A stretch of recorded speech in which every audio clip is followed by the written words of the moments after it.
Ya, puji Tuhan. Ya, dari sebagian kota Bali ada yang kehujanan, sebagian ada yang kepanasan. Oleh sebab itu kita tetap bersyukur, biar hujan maupun panas tetap bersyukur. Karena semua itu adalah anugerah Tuhan, ya. Anugerah Tuhan yang patut kita syukuri dalam kehidupan kita. Ya, kita buka Alkitab kita, Bapak Ibu, langsung saja Roma 6, Roma pasal 6 ayat 17 dan 18. Sedikit saja.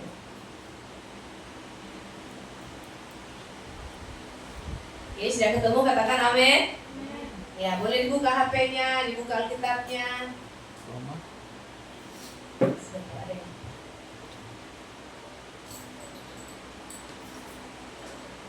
Ini dia. Ternyata sudah dua, Bapak Ibu. Ya, kita akan membacanya secara bersama-sama karena ini sedikit, 17 dan 18. 1, 2, 3 ya. Tetapi syukurlah pada Allah. Dahulu memang kamu hamba dosa, tetapi sekarang kamu dengan segenap hati telah menaati pengajaran yang telah diteruskan kepadamu. 18. Kamu telah dimerdekakan dari dosa dan menjadi hamba kebenaran. Ya, luar biasa. Tetapi syukur kepada Allah. Ya. Tetapi syukur kepada Allah. Dahulu kamu hamba dosa. Ya, sekarang saya mau kasih kita tema dimerdekakan oleh Kristus. Ya. Kita dimerdekakan oleh Kristus. Nah, di dalam ayat ini, ayat yang ke-16. Tetapi syukur kepada Allah. Rasul Paulus, dia mengucap syukur kepada Allah. Ya, ini berbicara tentang Injil ya. Jadi pasal 6 ini sebenarnya kalau kita lihat dari depan, itu berbicara tentang Injil. Bagaimana Rasul Paulus menyampaikan Injil itu kepada semua? Bagaimana Injil itu menyelamatkan saudara dan saya, memulihkan seluruh kehidupan kita. Kita akan belajar satu persatu ya. Bersyukur, ya. Kata bersyukur ini merupakan anugerah Allah. Kata syukur ini adalah merupakan anugerah yang Tuhan berikan kepada Tuhan. Ya. Jadi ini bukan di awal dia tidak mengucapkan perintah-perintah yang harus dilakukan. Ya, kamu harus begini supaya begitu. Tidak. Tetapi Rasul Paulus memulainya dengan ucapan syukur. Bersyukur. Kenapa? Alasan kita bersyukur di hadapan Tuhan itu apa? Nah, itu yang mau kita lihat ya. Kenapa saya mengucap syukur? Mengapa saya ada di gereja hari ini? Mengapa saya beribadah hari ini? Mengapa saya masih hidup hari ini? Itulah alasan kenapa Rasul Paulus katakan bersyukur kepada Allah untuk anugerah yang begitu besar yang Tuhan sudah limpahkan bagi kita. Anugerah yang tadinya kita tidak pantas untuk terima. Ya. Paulus memulai dengan perubahan hidup dengan ucapan syukur. Ya. Ada perubahan hidup. Ya. Keselamatan yang kita terima itu adalah inisiatif Allah. Inisiatif ya. Inisiatif dari Allah itu sendiri. Bukan karena saudara sudah berbuat baik, bukan karena saudara sudah melakukan hal yang benar.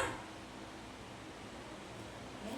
Saudara dan saya mendapatkan anugerah dari Allah. Itu semata-mata anugerah dari Allah. Pemberian Allah secara cuma-cuma bagi saudara dan saya. Bukan karena kita berbuat baik. Bukan usaha manusia. Di dalam Efesus dikatakan segala usaha manusia adalah sia-sia. Seberapa kuat saudara dan saya mau berusaha, itu sia-sia. Ya. Kita diselamatkan bukan karena layak.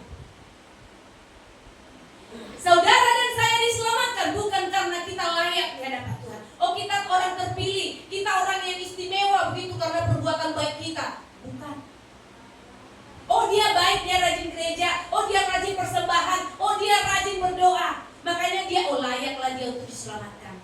Bukan. Ya. Bukan itu yang menyelamatkan saudara. Tapi kemurahan hati Bapa. Kemurahan hati Tuhan itu sendiri. Ya, belas kasihan Allah, cinta Allah yang begitu besar bagi kita, itulah yang menyelamatkan kita. Jadi inisiatif dari Allah sendiri. Ya. Itu yang perlu kita sadari. Inisiatif Allah sendiri. Syukur berarti mengakui karya Allah. Ya. Orang yang bersyukur adalah orang yang mengakui karya Allah dalam hidupnya. Ketika saya sadar, saya diselamatkan karena kemurahan Tuhan. Saya tidak mampu untuk bisa mencapai apa yang Tuhan sudah targetkan. Saya nggak mampu. Tapi Tuhan melayakkan saya. Karena Tuhan tahu saya tidak bisa berjalan sendiri. Dan Dia selalu ada. Berjalan bersama saya. Tapi yang jadi masalah, seringkali saya meninggalkan Tuhan di sini. Kau di sini dulu, aku mau jalan sendiri. Ya kan? Benar gak? Kenapa manusia sering jatuh? Ya? Karena kita seringkali lebih mengandalkan kehebatan kita sebagai manusia. Ah, gampang kok. Ah, bisalah. Ah, kecil itu. Ya, sehingga kita sering jatuh dalam dosa. Mencobai diri sendiri.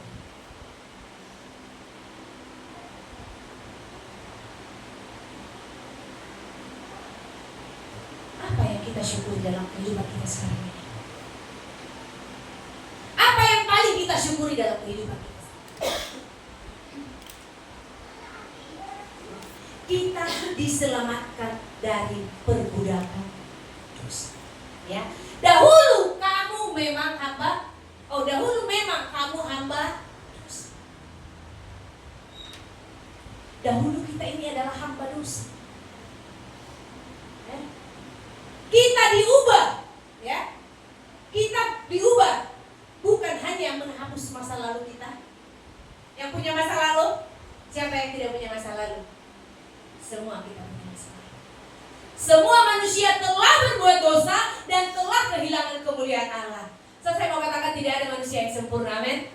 Tidak ada manusia yang tidak berdosa. Itu kata firman Tuhan. Semua kita telah berbuat dosa. Tapi kita yang telah diselamatkan, yang telah diberi anugerah oleh Tuhan, kita tidak lagi diperhamba oleh itu. Dahulu kamu hamba dosa. Nah, hamba dosa, ya, hamba dosa itu apa? Tahu hamba? Terima kasih Bapak. Tahu hamba ya? Budak. Dahulu kita diperbudak oleh dosa, diikat oleh dosa. Kita tidak punya hak atas diri kita. Kita dikendalikan oleh dosa itu. Ya, itu kehidupan kita dahulu sebelum kita menerima Yesus dalam hidup kita. Sekarang masih mau diperbudak oleh dosa? Masih mau? Kasihan Tuhan Yesus sudah jauh-jauh dari surga loh, untuk menebus saudara, untuk mengangkat kita, untuk melepaskan kita. Masa iya kita masih doyan di dalam lumpur dosa? Ya, bentuk syukur, ya, bentuk syukur yang benar. Itu tadi kan sekilas dulu ya. Ingat bahwa kita adalah hamba dosa. Dahulu setiap kita, saudara dan saya, diperbudak oleh dosa. Itulah yang membuat Rasul Paulus katakan, aku bersyukur, aku mengucap syukur, karena dahulu aku ini diperbudak oleh dosa sebelum aku mengenal Kristus. Ya, bagaimana sih bentuk-bentuk syukur yang benar?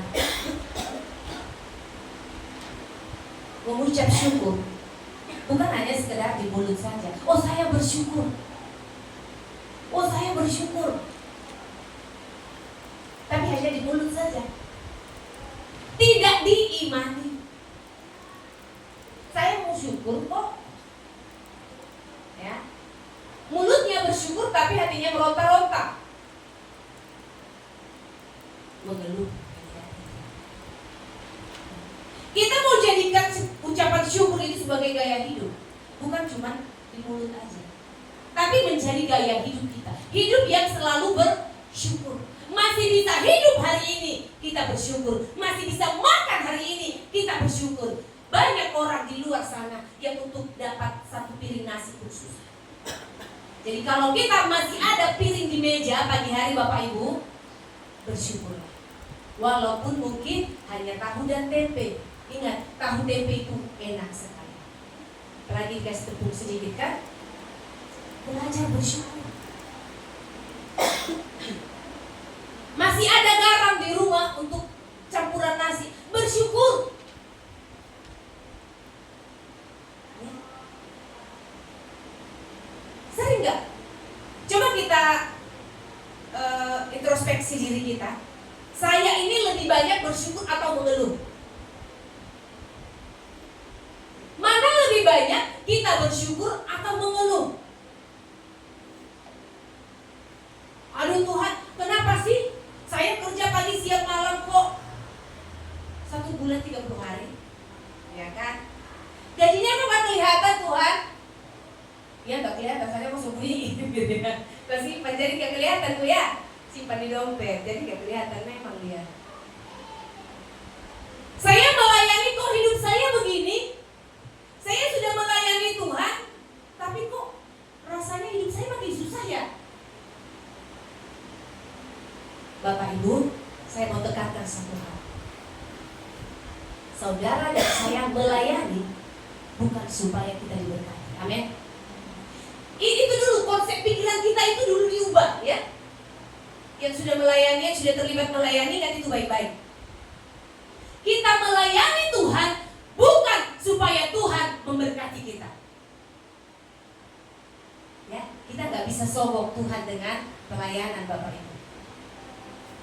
Kita balik. Saya melayani karena Tuhan sudah terlalu baik bagi saya. Amin. Amin. Saya melayani Tuhan karena kebaikan Tuhan tidak bisa dihitung. Coba kita lihat kembali diri kita. Berapa kali kita jatuh?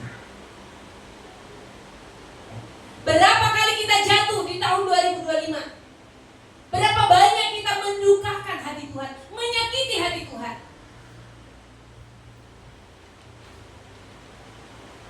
Apakah Tuhan berhenti mengasihi kita? Apakah Tuhan bilang seperti lagu, cukup 1 kali, 2 kali, 3 kali, jangan berkali-kali? Apakah Tuhan berkata demikian? Tangan Tuhan selalu. Seberapa besar pelanggaran yang kita lakukan? Hanya kita dan Tuhan. Seberapa besar kesalahan yang kita lakukan? Di hadapan Tuhan. Hanya kita dan Tuhan. Kembali lihat, ketika kita berada di titik terberat dalam hidup kita, ketika kita berada dalam masalah yang begitu berat sekali, rasa-rasanya udah gak bisa diampuni kalau manusia. Untungnya Tuhan kita itu bukan manusia, jadi dia selalu bisa mengampuni kita. Ketika saudara dan saya berada di titik itu, lihat, ingat kembali, saya coba ajak kita membayangkan kembali bagaimana tangan Tuhan mengangkat saudara. Bagaimana tangan Tuhan yang penuh kuasa itu menopang saudara dan saya. Itulah yang membuat saudara dan saya ada. Karena tangan Tuhan tidak berhenti menolong saudara. Tangan Tuhan tidak kurang panjang untuk menolong kita. Kita patut bersyukur. Saya melayani hari ini, saya datang ke gereja karena Tuhan sudah lebih dahulu baik kepada saya. Tuhan sudah melakukan segala yang terbaik buat saya. Nggak ada yang bisa kita lakukan selain bersyukur. Apa mau kita kasih untuk balasan kebaikan Tuhan? Ada? Adakah yang seimbang, yang setimpal dengan kebaikan Tuhan? Tak sebanding dengan kasih Tuhan.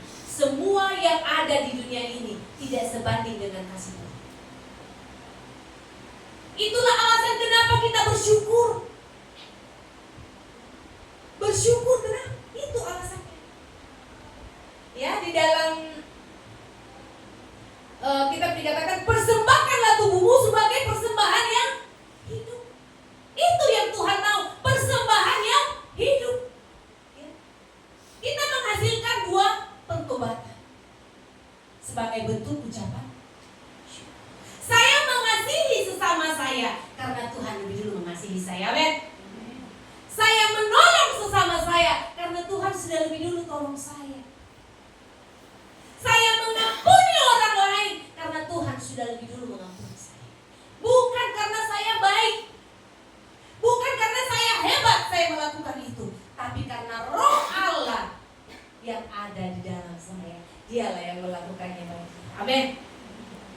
Roh Allah yang ada di dalam diri kita masing-masing, itulah yang menggerakkan kita untuk melakukan pekerjaan Tuhan. Yakin ada Roh Allah di dalam kita? Amin. Yakin? Kalau belum yakin, nanti tinggal dulu. Kita harus les lagi.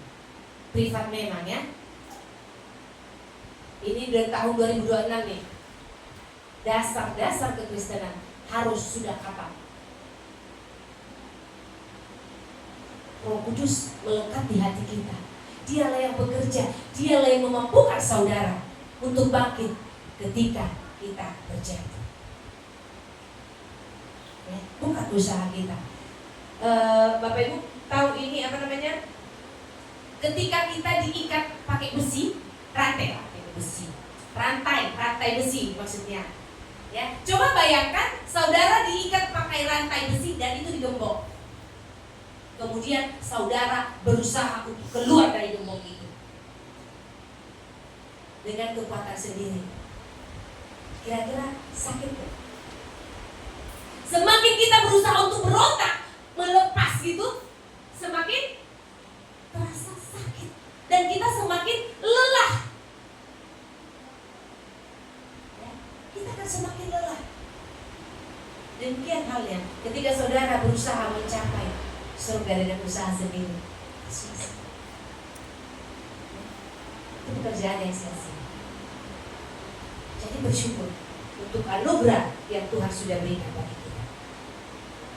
Ya, kemudian orang yang bertahan di dalam pergumulan. Orang percaya tetap bersyukur bukan karena situasi yang aman. Orang percaya bersyukur bukan karena semua baik-baik saja. Ya. Tetapi karena keselamatan tidak pernah berubah. Amin. Seberat apapun masalah yang saudara hadapi, Tuhan tidak tinggalkan kita. Ketika kita berada dalam lembah kekelaman sekalipun, Tuhan tidak meninggalkan. Itulah alasan kenapa kita harus bersyukur. Itulah alasan kenapa kita harus bersyukur.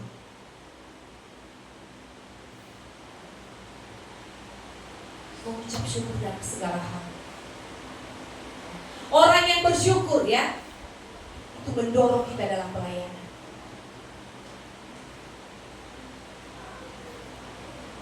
Karena ada ucapan syukur itu, berterima kasih kepada Tuhan, tidak bisa membalas kebaikan dengan apapun, ya, sehingga ada dorongan dalam diri kita yang mendorong kita untuk melakukan pekerjaan Tuhan.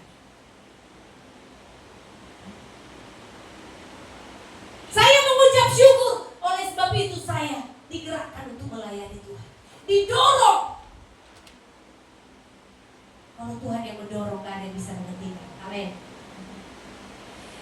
Ingat Bapak Ibu, kalau pelayanan Bapak Ibu hari ini karena dorongan dari Tuhan, ya, kalau saudara melayani hari ini karena dorongan dari Tuhan, apapun yang kita hadapi, kita akan terus melayani. Amin.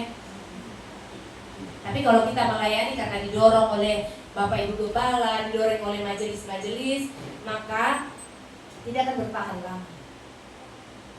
Kenapa? Di dalam pelayanan itu tidak semudah yang kita lihat. Ya. manusia akan menajamkan sesama. Tidak mudah. Dalam pelayanan ada tantangan, ada harga yang harus dibayar. Jadi kalau pelayanan saudara bukan karena dorongan dari Roh Kudus, bukan karena panggilan, kalau kita hanya merasa terpanggil, maaf, pelayanan kita itu tidak akan berdampak.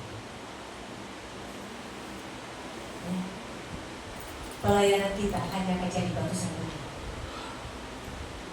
Jadi ketika kita sudah dipanggil oleh Tuhan, mari kita pertanggungjawabkan di hadapan Tuhan. Ya, amin. Agak panjang lah sedikit ya, nggak apa-apa lah. Sekali-sekali Bu Yati khotbahnya agak dipanjang-panjangin toh. Yang kedua, ya, perubahan status. Dahulu kamu memang hamba dosa, tetapi sekarang kamu dengan segenap hati telah mentaati pengajaran yang telah diteruskan kepadamu. Dahulu kita adalah hamba dosa, tetapi sekarang kita adalah hamba kebenaran. Ada perubahan status. Dulu kita masih lajang, sekarang sudah ibu-ibu. Berubah statusnya kan? Dulu masih anak TK, sekarang sudah kuliah. Berubah statusnya. Dulu masih pacaran, sekarang sudah tunangan. Ada perubahan. Dulu kita diperhamba oleh dosa, diperbudak oleh dosa. Tapi sekarang, ketika Kristus mati di atas kayu salib bagi saya menjadi hamba kebenaran. Itulah yang membuat saya bersyukur. Kita menjadi hamba kebenaran. Hamba dosa berarti hidup di bawah kuasa dosa. Hamba dosa hidup di bawah kuasa dosa.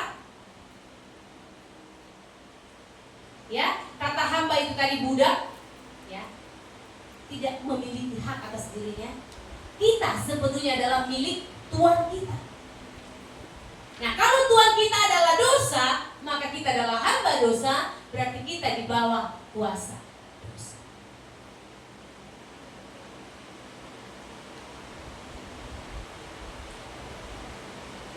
Kita mau hidup dipimpin Roh atau dipimpin oleh dosa.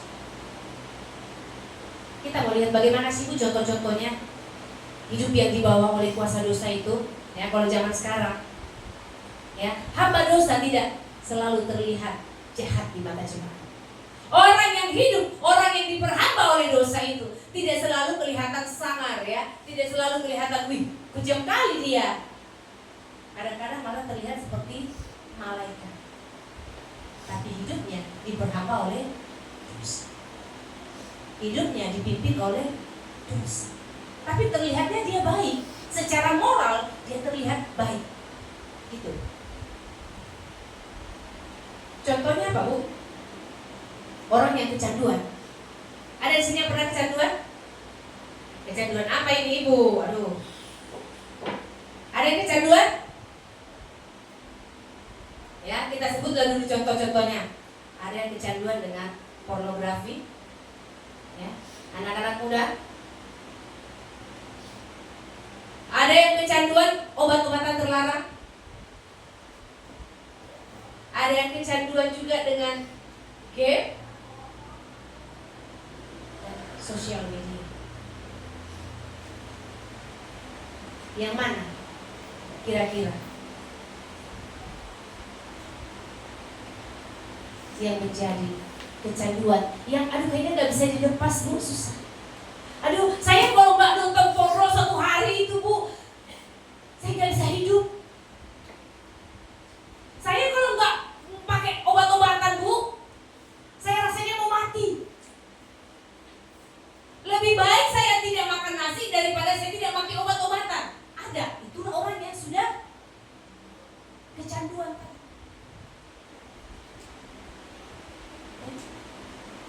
Game, betah di depan handphone atau komputer seharian. Jadi kalau biasanya orang yang kecanduan itu kalau jalan pun nggak bisa tenang tangannya gerak-gerak sendiri gitu. Udah otomatis gitu. Pokoknya nggak bisa jadi diem. Nah, mulai mulai dari SEA Games itu tadi, biasanya itu luas. Ya. Luas jangkauannya.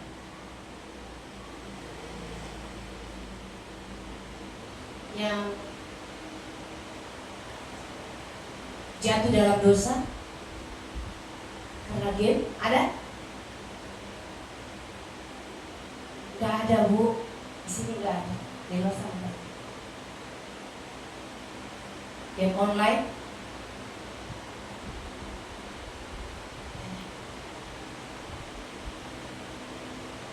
ini kan gak kelihatan. Saya kan kalau anak-anak sekarang dia bilang, saya kan gak merugikan ibu. Saya kan main game, HP saya sendiri, kuota saya gak merugikan ibu kan? Benar, kita gak dirugikan ya. Yang dirugikan siapa? Mungkin mamanya atau bapaknya, dirinya sendiri.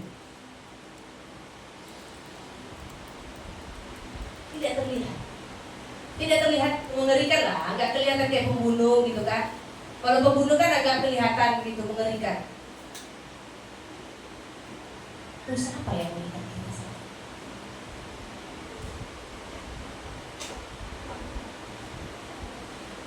Sosial media. Apa yang kita taruh di sosial media kita?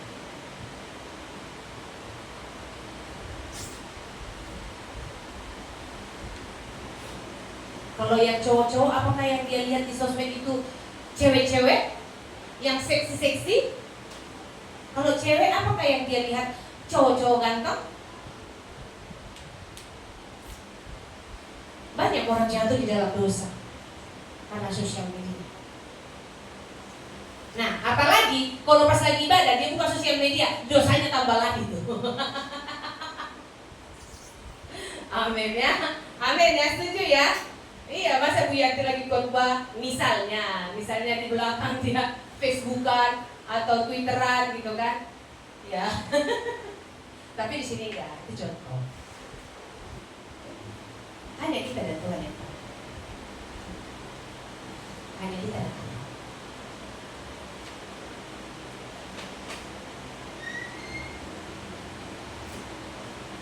Dosa yang tersembunyi apa? Itu tadi kan dosa apa itu? Kecanduan. Kalau dosa-dosa yang tersembunyi kira-kira apa lagi? Saudara, kalau kepahitan kelihatan nggak? Saudara iri kepada saudara-saudara, ketahuan nggak? Misalnya saya iri sama kakak saya gitu, Bapak Ibu lihat nggak? Enggak, karena dia di dalam, ya kan? Dosa itu tidak kelihatan, dia tersembunyi, dia di dalam. Tapi bagi Tuhan ada nggak yang tersembunyi?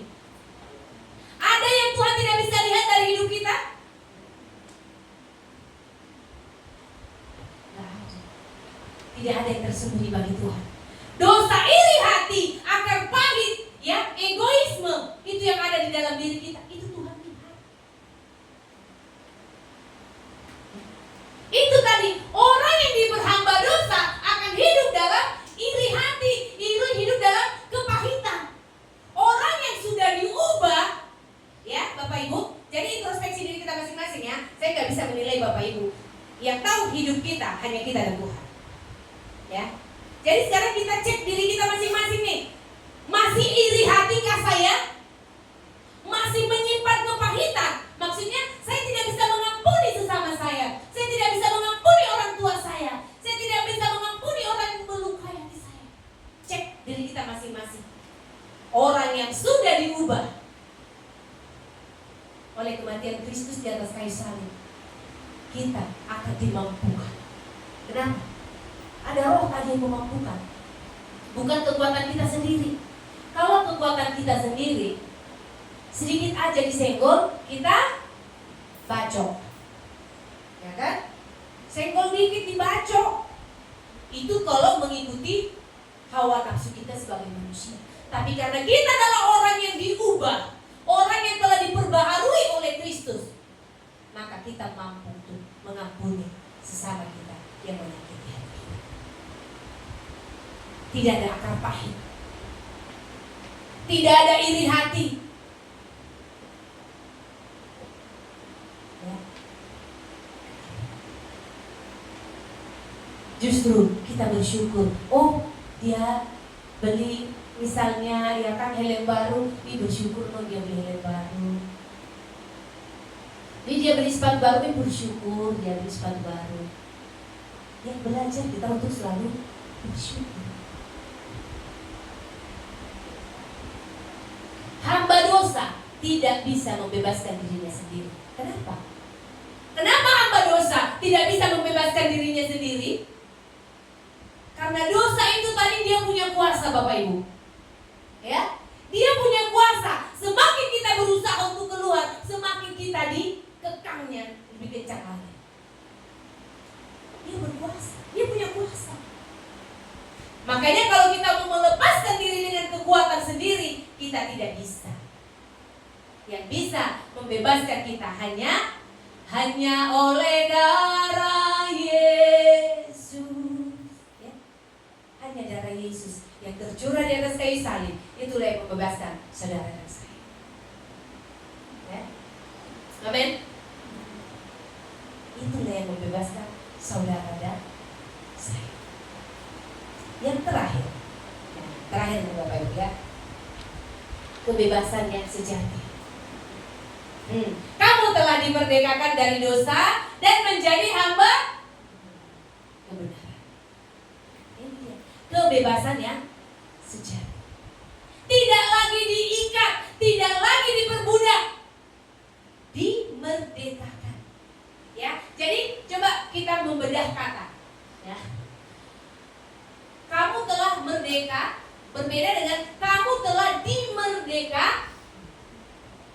Jadi merdeka itu bukan hasil jeripaya kita, bukan hasil perjuangan.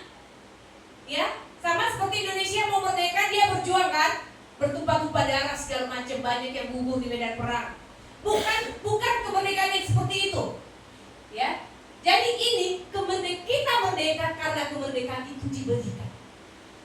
Kita nggak mampu soalnya mau lawan dia. Kita nggak bisa mengalahkannya dengan kekuatan kita sendiri. Apalagi kalau pakai cimat-cimat.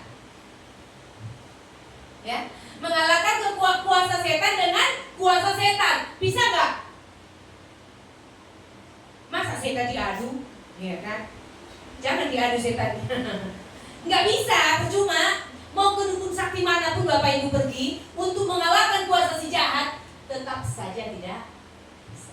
Tapi kelihatannya sepertinya bisa. Ingat tadi si jahat itu punya kuasa, tapi ingat dia tidak maha kuasa. Contohnya lah, presiden kita berkuasa atas Indonesia, ya. Tapi apakah dia maha kuasa? Enggak. Kenapa? Nanti juga akan mati. Kalau yang maha kuasa itu dia nggak akan mati-mati kan? Abadi.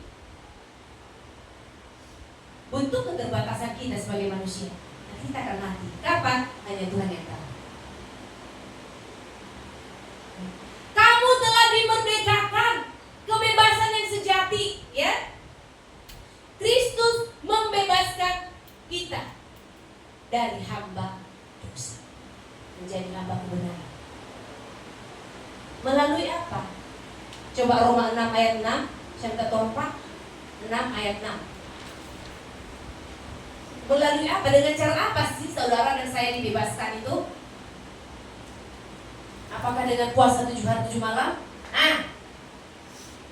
Ya, kita baca sama-sama 1, 2, 3 pelan-pelan.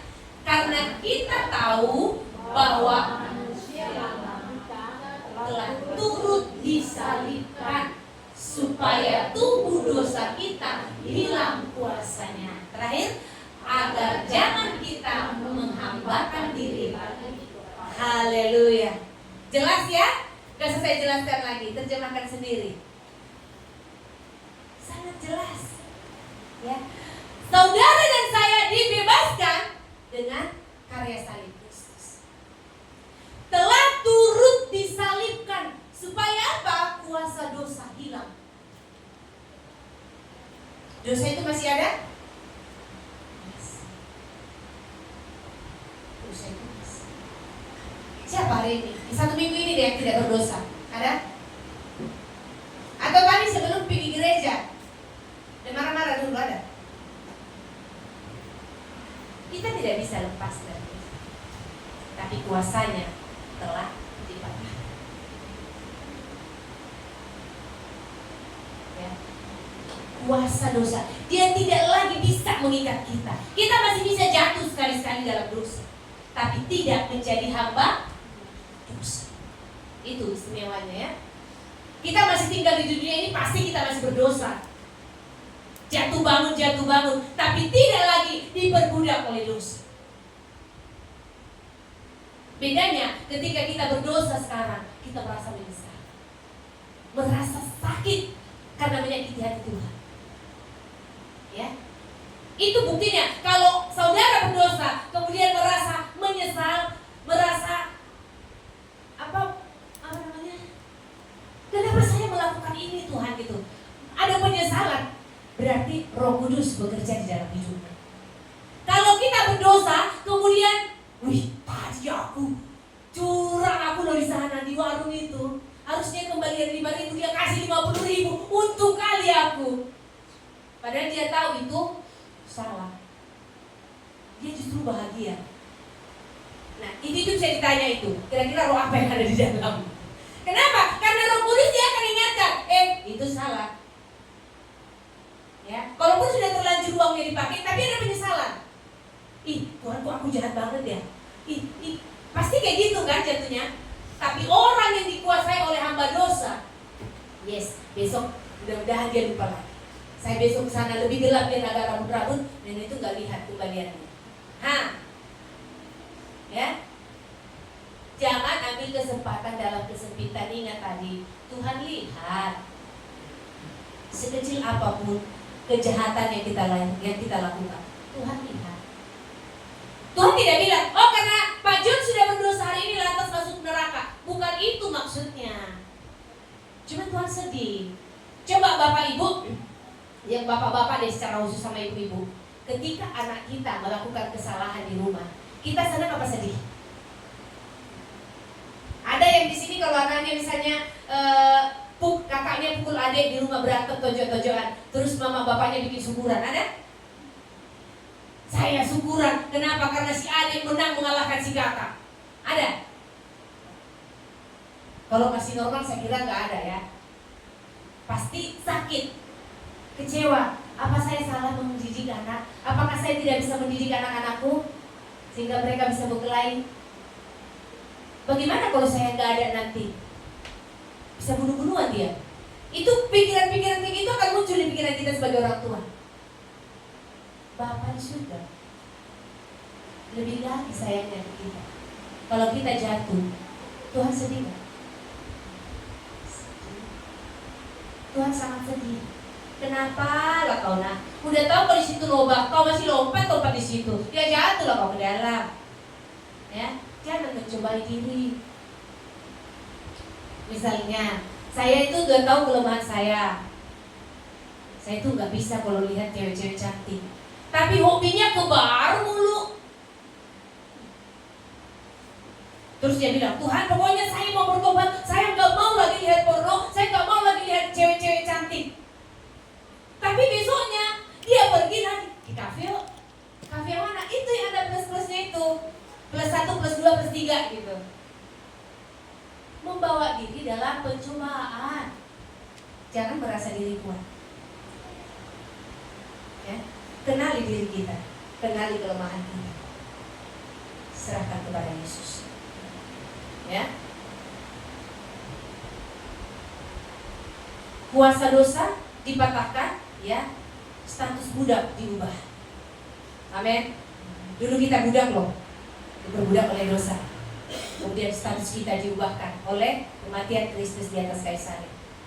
Ya, melalui pembenaran.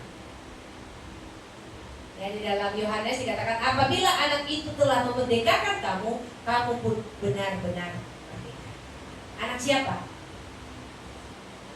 Yesus Kristus.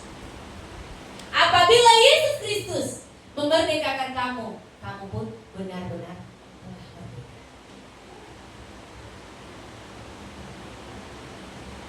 Saya bilang tadi bahwa orang percaya masih bisa jatuh dalam dosa, tetapi dosa tidak lagi menguasai kita. Ya, hamba dosa adalah kondisi manusia yang tanpa Kristus. Jadi orang yang diperhamba, diperbudak oleh dosa, berarti dia belum dimerdekakan oleh Kristus, belum diubahkan oleh Kristus. Ya. Jadi bersyukur. Itulah kenapa tadi Paulus berkata, aku bersyukur. Kenapa? Karena aku dimerdekakan oleh Kristus. Sekalipun aku jatuh dalam dosa, ya, dia tidak membiarkan aku sampai tergeletak. Tangan Tuhan menopang setiap kita. Seberapa jauh kita lari dari hadapan Tuhan, seberapa jauh kita tenggelam dalam dosa, ingat, kita telah dimerdekakan oleh Kristus. Bangkit perlahan-lahan bersama dengan Tuhan. Ya, kalau kita bangkit, kalau kita berdiri berjalan bersama Tuhan, kita dimampukan. Ya, dulu kita hamba dosa, sekarang kita dimerdekakan oleh Kristus. Ya, apa tujuannya? Supaya kita menjadi hamba kebenaran. Tuhan mau supaya kita menjadi hamba kebenaran. Tuhan mau pakai saudara dan saya. Berapa kali kita jatuh, tapi Tuhan selalu ada. Tidak ada kesalahan yang terlalu besar yang tidak bisa diampuni. Saat kita menyadari, berhenti, dan kembali kepada Allah. Anugerah Allah membebaskan saudara dan saya, dan ketaatan sebagai bukti bahwa kita sungguh telah dimerdekakan. Kalau saudara dan saya saat ini taat beribadah, taat baca Alkitab, taat berdoa, itu buktinya kalau saudara telah dimerdekakan. Jadi ada buahnya. Apa buktinya kamu sudah merdeka? Saya taat. Apa buktinya kamu telah ditebus? Saya mengasihi Tuhan. Kalau Anda mengasihi Tuhan, maka ada buah. Mencintai Tuhan lebih dari apapun. Kita dibebaskan dari dosa, bukan untuk hidup sesuka-suka kita. Ya, kita dibebaskan dari dosa, bukan untuk hidup semaunya saya, tetapi hidup bagi kebenaran. Amin. Kita berdoa. Terima kasih Bapa di surga, terima kasih kami mengucap syukur. Kami mengucap syukur Bapa di surga buat anugerah yang Kau berikan bagi kami. Kebebasan, kemerdekaan yang Tuhan limpahkan, anugerahkan. Kami bersyukur. Kami menyadari Bapa, sering kali kami jatuh dalam dosa. Sering kali kami lalai dalam melakukan firman Tuhan. Sering kali kami terperangkap dalam keinginan diri kami sendiri. Ampuni kami Tuhan. Ampuni kami Bapa. Kami adalah orang-orang yang telah dimerdekakan. Darah-Mu telah memerdekakan kami. Darah Kristus telah menebus kami. Roh Kudus, tolong supaya kami hidup seturut dengan Tuhan. Mampukan kami Tuhan untuk berjalan dalam kebenaran. Pimpin kami Tuhan.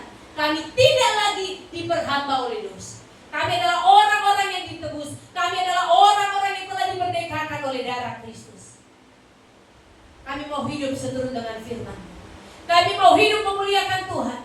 Mulai saat ini Tuhan, kami mau hidup menyenangkan hati-Mu. Pakai kami, pimpin kami Bapa.